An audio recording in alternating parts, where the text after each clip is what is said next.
Zohran Mamdani also called the president to release a Columbia student that was detained earlier on today. And we do have some video from our Fox 5 team that individual has been released. These are what we're seeing from our Fox 5 team there on the ground of what happened earlier on today as federal immigration authorities arrested a Columbia student early Thursday, triggering protests on campus, along with allegations that agents had entered the university-owned residence under false pretenses. Just hours after detaining the student Ellie Aghayev, the federal government abruptly reversed course, permitting her to walk free after an apparent intervention by President Donald Trump.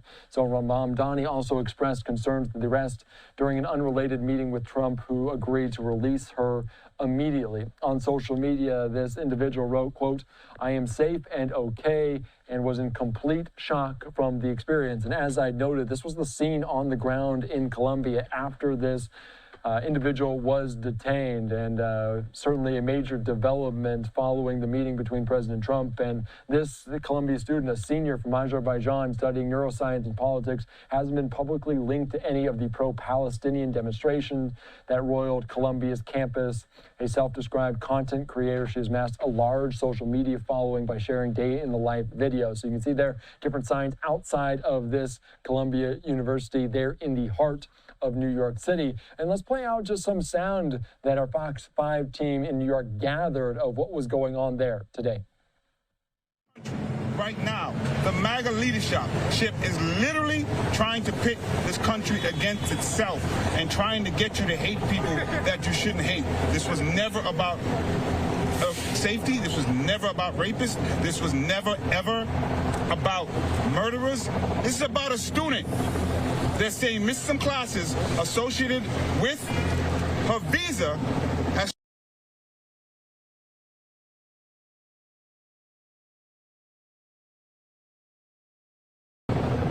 You tell me, her classmates, how this is supposed to go back and study, not knowing who the hell might be next to be kidnapped.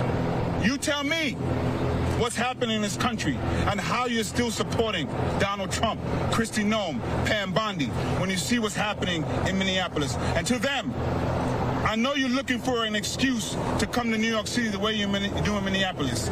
You're not going to find it here, and we are not going to be afraid to stick up for this student and all the students who are here. Make sure you understand it. And New Yorkers who are still buying the hype, they're going to come for you next because they've lied to you this whole time.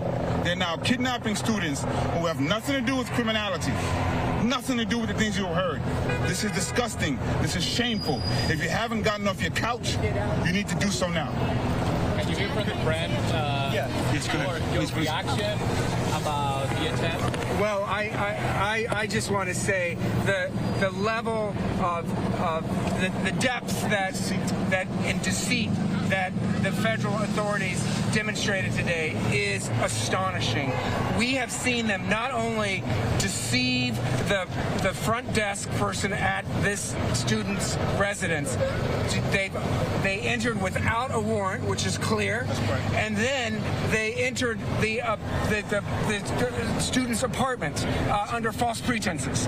These are levels of criminality that we have not yet witnessed in New York State. This is a new low for ICE, but a new and growing danger to all New Yorkers. As the public advocate said, it could be any one of us next. You get a knock on the door, you could be disappeared by ICE without a warrant. They could have gained entry into your apartment under false pretenses. It could happen to any of us. If it happened to a student simply because it is said that she missed classes, who is next? My question is.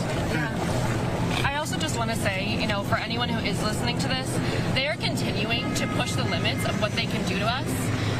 I have been a student at Columbia now for multiple years, and I've seen the way that they've treated free speech on campus. And if you think that this doesn't have anything to do with you because, you know, you're here documented, you're here supposedly legally, you know, they are coming for everyone, and they're coming for you next. And I really just want to take this moment and, you know, I'm very just appalled at what has happened, and I appreciate both of you for being here and for speaking on this. But just know that this is a call to mobilize. This is a call to action. And we won't sit around and watch this happen to our neighbors and to our community members.